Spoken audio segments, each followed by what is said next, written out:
Hey there, Nocturnes! Welcome back to English Me dito sa Nocturnal Sage, a guide for those left in the dark. Ako nga pala ulit si Kuya Ed, ang inyong class president. Noong nakaraang meeting with Sir Jeremy, diniscuss niya yung mga tungkol sa stereotype busters. So natapos na yon, na-enjoy nyo naman yata. Kung gusto nyo ulitin o kung hindi nyo pa napapanood, check nyo lang yung suggested video sa taas. Well, yun yung pinaka-latest episode. Pero kung gusto nyo balikan yung mga iba pa, puntahan nyo na lang yung playlist. Tapos tingnan nyo na lang yung mga episode titles. Marunong naman din kayo magpasa, diba? So, sa gabing ito, pag-uusapan naman ni Sir Jeremy yung isa na namang aspect, bagong aspect ng communication. At yun ang speech, context, and style. So, dito malalaman natin kung paano tayo luluga. Diba, minsan hindi mo alam kung paano makipag-usap sa isang taong hindi mo pa close o kung close na kayo, dapat nyo na bang pigilan yung pagiging formal? Yung paggamit ng miss or sir. Kung magkatrabaho kayo, baka pag magka-close na kayo, wala na yung mga miss at sir na yan. Palayaw na lang. So, kailan ba natin dapat gawin yung mga ganun ba? Yung pagiging formal o casual? At may mga iba pa, no? Na speech style. At saka, pag konti lang tao, paano dapat ako magsalita? Yung mga ganun. So, para malaman natin kung ano ba yung mga ito, samahan nyo na ako sa ating klase.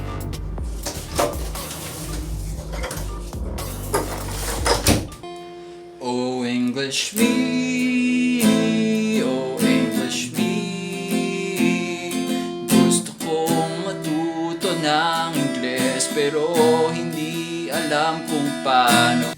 Good evening, class. For tonight, we will talk about speech context and style. So for the first one, speech context, it's important that we know how many people we are interacting with and if there are people anyway in the first place. So that is what the speech context will reveal about our speech situation so that we can adjust our speaking accordingly. So the first speech context that we have in communication is intrapersonal. When we say intrapersonal, it's the communication that takes place within yourself.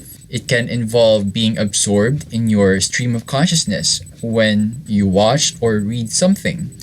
Have you ever found yourself talking to yourself, even if no one else is around you? Whenever you watch something or read something or listen to a story, you find yourself muttering something because it's like you're responding to the character in the story, even if you know the character will not answer back. So that's intrapersonal. Now, this type of communication is not just for entertainment, it is to help someone plan. Because when you want to do good in a particular conversation, you have to prepare for it. And one of the ways that you can do so is by rehearsing your speech. And even if you have not yet heard of the term intrapersonal, you have already been doing intrapersonal communication whenever you rehearse what you're going to say before starting a conversation. Next is interpersonal. This takes place when you meet with 2 or 3 people and then have a conversation. Now, when only 2 people are talking, that's a dyadic communication. Dyad, in other words. So only 2 are involved. But if it's 3 to 15, then it becomes a small group. Everyone has this ability to express himself or herself, but it can be in a way that is different from another person's way. We've just learned about the speech context. It's now time to figure out how context can affect our expression. So aside from fashion statements, we also have different choices of words and particular ways of saying things, aside from the words themselves. Now, our speech style can be intimate, casual, consultative, formal, or frozen. When we say intimate, this takes place with your best friend, a person whom you have known for a long time.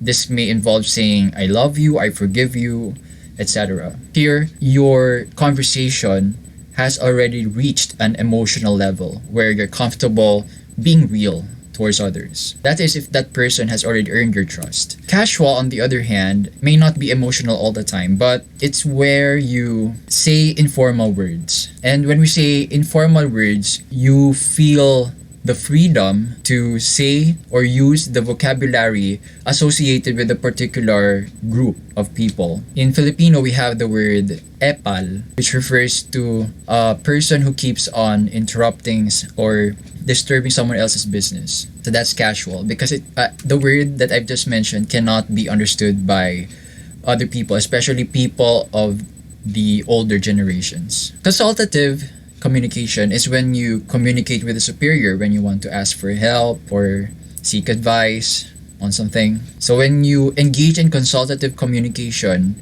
you talk with your superior as if he or she knows better. Or let's say a friend who's not your superior, let's say your equal, you can sound consultative when you ask him or her for help with something that you believe you aren't good at. Formal communication is the common way of speaking in school. If you're not yet close, then you should not use the casual style. Now, because you want to establish rapport, it's wise to use words that respect distance. I think that's the best way to capture it. If you're not yet that close, then it's best to use po and opa first, or you say you use please, me, excuse me, like that.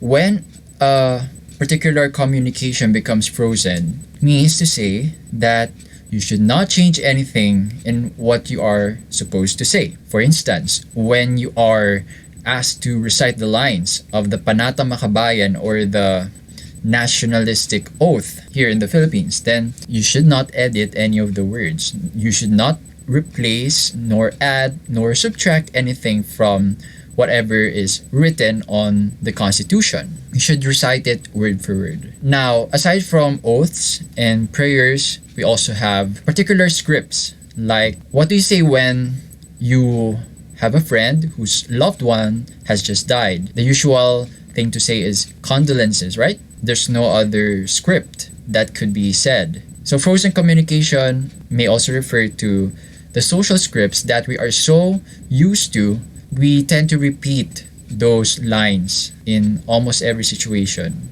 Happy birthday. Is there any other way to greet someone on his or her birthday? So there you have it. So these are the types of speech context and style. See you on the next episode when we talk about the speech acts. So continue surviving in the dark. Oh English me, oh English me,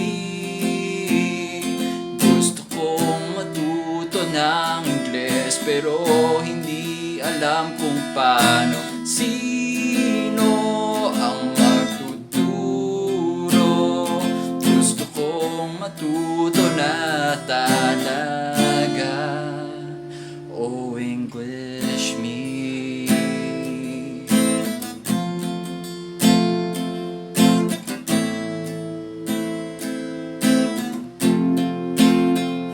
Dulas! Yes, I know. Wait, okay? Wait. Ano ang sasabihin mo?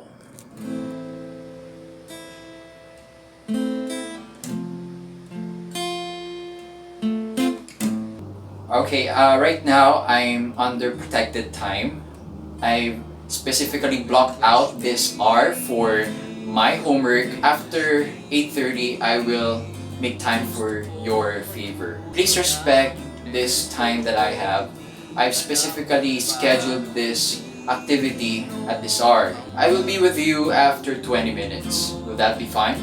Okay, I'll make time for that this coming Saturday. I will mark it now on my calendar. Kung nagustuhan ninyo ang episode na ito, paki-like lang dyan sa baba. Tapos kung may mga tanong pa kayo or mga suggestions, mag-comment na lang din. I-share nyo naman ang video na to. Mas maganda nga yung pong playlist eh.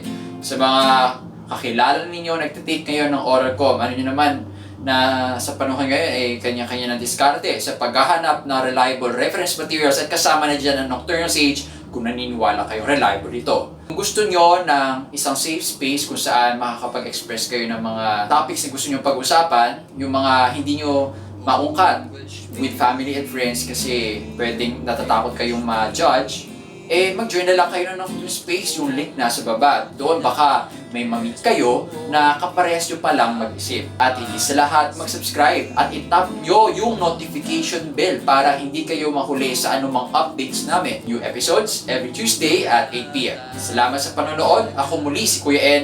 Kita-kits sa susunod na episode ng English Me dito sa Nocturnal Sage, a guide for those left in the dark.